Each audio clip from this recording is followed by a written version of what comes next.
بسم اللہ الرحمن الرحیم۔ السلام علیکم۔ امید کرتی ہوں آپ سب خیریت سے ہوں گے۔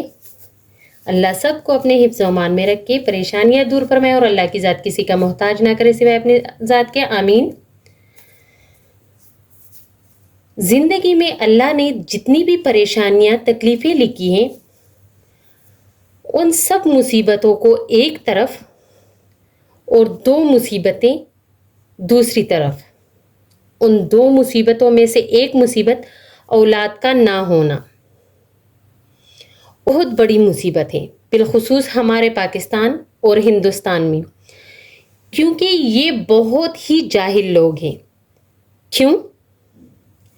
کیونکہ اگر کسی کے ہاں اللہ اولاد نہیں دیتا تو اس میں ان کا کیا قصور، اور اگر آپ کو اللہ نے اولاد جیسی نعمت دی ہوئی ہے تو اس میں آپ کا کیا کمال۔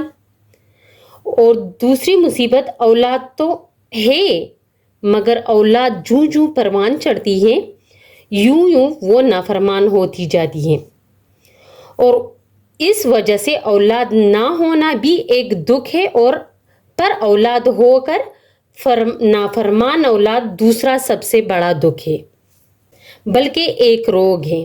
اگر اولاد نافرمان ہو تو پھر مائیں بولتی ہیں کہ اگر نہ ہو تو اچھا ہے، اگر نہ ہو تو اچھا تھا۔ میں نے خود کئی ماؤں کے منہ سے یہ نافرمان اولاد کے لیے سنا ہے، اور پھر ہمارا معاشرہ بھی ایسا ہی ہے کہ اگر کوئی بچہ فرمان بردار ہے تو لوگ بولیں گے کہ بچہ اچھا انسان ہے، اگر وہ بچہ نافرمان نکلے تو سب یہ بولتے ہیں کہ ماں باپ نے تربیت اچھی نہیں کی۔ اگر کسی کا بچہ نافرمان ہو جاتا ہے تو اس ماں باپ کے لیے یہ دنیا جہنم بن جاتی ہے، اور یہ الگ ایک روگ ہے ماں باپ کے لیے۔ اللہ ہمیں اس غم سے، اس روگ سے، اس تکلیف سے محفوظ فرمائے، آمین۔ اللہ نے ہمیں ایک دعا نماز میں شامل کر کے دی ہے۔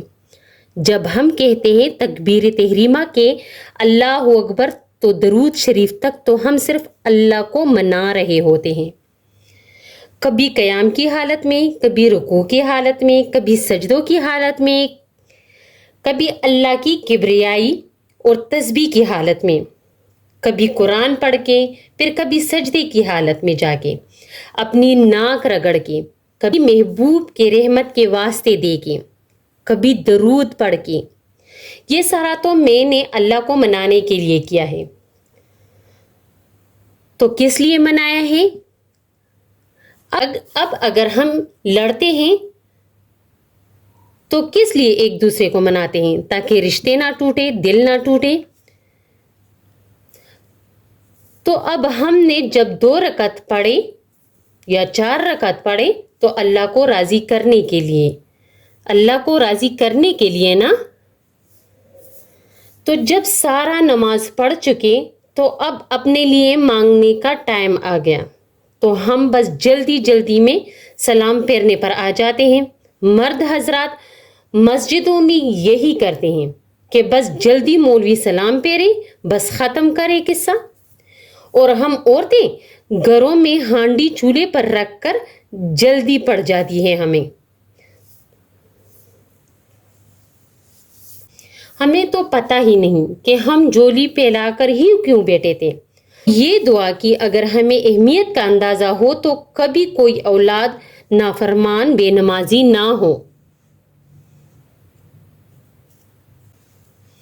جب آپ انشاءاللہ آپ نماز پڑھ رہے ہوں گے تو مجھ فقیر کی یہ بات یاد آئے گی آپ کو۔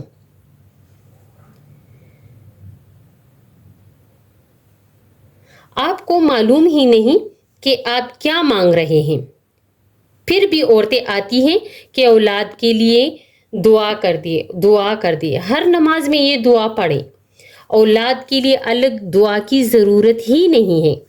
جہاں قرآن آ گیا وہاں الگ دعا کی کیا ضرورت ہے؟ اگر میں آپ کو بول دوں کہ خوش رہو، آباد رہو، تو کیا میری زبان کی وہ فضیلت ہے جو قرآن کی ہے؟ کبھی نہیں۔ اب تو جو بھی آتا ہے کہ دعا کر دیں تو بس میں یہی بولتی ہوں کہ یہ دعا پڑھا کرو نماز میں، بس اور کچھ نہیں. بس اولاد کو نمازی بنائیں، اور جس کی اولاد نمازی بن جائے، اللہ اور اس کے رسول کی اطاعت کرنے والا بن جائے، تو وہ تو ماں باپ کے جوتے سر پر رکھ کر چلنے والا بنے گا. ہاتھ میں اٹھا کر چلنا تو دور کی بات ہے. اب اگر کسی کے ماں باپ نہیں ہیں، اللہ سب کے ماں باپ کو زندگی دے. میرے اپنے ماں باپ بھی نہیں ہیں، اور اگر کسی کے نہیں بھی ہیں تو بھی اس دعا میں ان کے لیے دعا ہے. اول تو اپنی روزمرہ کی زندگی میں یہ معمول بنا لے کہ اپنے ماں باپ کے لیے دن میں کبھی بھی کسی بھی وقت 2 رکعت نماز پڑھ لیں، نفل نماز پڑھ لیں. کسی کے حیات ہے تو اللہ سے اس کے صحت اور لمبی زندگی کے لیے دعا کریں. اور اگر کسی کے نہیں ہے میری طرح تو وہ 2 رکعت نماز نفل پڑھ کے ان کو بخش دیں. اور اگر یہ بھی نہیں کر سکتے تو میری دعا اپنے نماز میں شامل کر لیں. نماز پڑھے تو بھی ان کو بھی ثواب ملے گا، اور آپ کے اپنے بچے بھی فرمان بردار ہوں گے. اور جب آپ اپنے بچوں کو یہ دعا یاد کروائیں گے تو کل کو وہ بھی آپ کے لیے یہ دعا پڑھیں گے.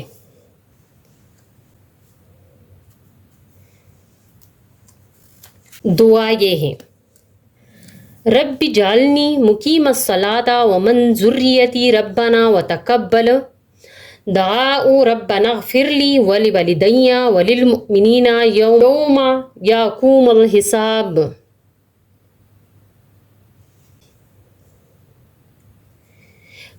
تو یہ دعا خود بھی پڑھے اور اپنے بچوں کو بھی سکھائے. اولاد بھی فرمان بردار ہوں گی اور آپ کے ماں باپ کو بھی ثواب ملے گا. اور تو اور جب آپ کے بچے پڑھیں گے تو آپ کو بھی ثواب ملے گا. ہمیں تو بس اپنے رب کو راضی کرنا ہے، اور میرا رب بہت غفور الرحیم ہے، وہ ہماری خطائیں ضرور معاف کرے گا انشاءاللہ. مجھے دیجیے اجازت. اپنی دعاؤں میں یاد رکھیے، اپنے ساتھ اپنے دوسرے بہن بھائیوں کے لیے بھی دعا کیجیے، اور اپنے بچوں کے ساتھ ساتھ میرے بچوں کے لیے بھی دعا کیجیے کہ اللہ میرے بچوں کو بھی نیک بنائے اور ہم سب مسلمانوں کے بچوں کو نیک بنائے. آمین. والسلام. اس کے علاوہ اگر کسی کو بھی کوئی بھی وظیفہ چاہیے ہو تو آپ مجھ سے انسٹا پر بھی رابطہ کر سکتے ہو. میری انسٹا آئی ڈی ہے فریحہ 1592، فریحہ 1592. تو آپ اس پہ بھی مجھ سے رابطہ کر سکتے ہو.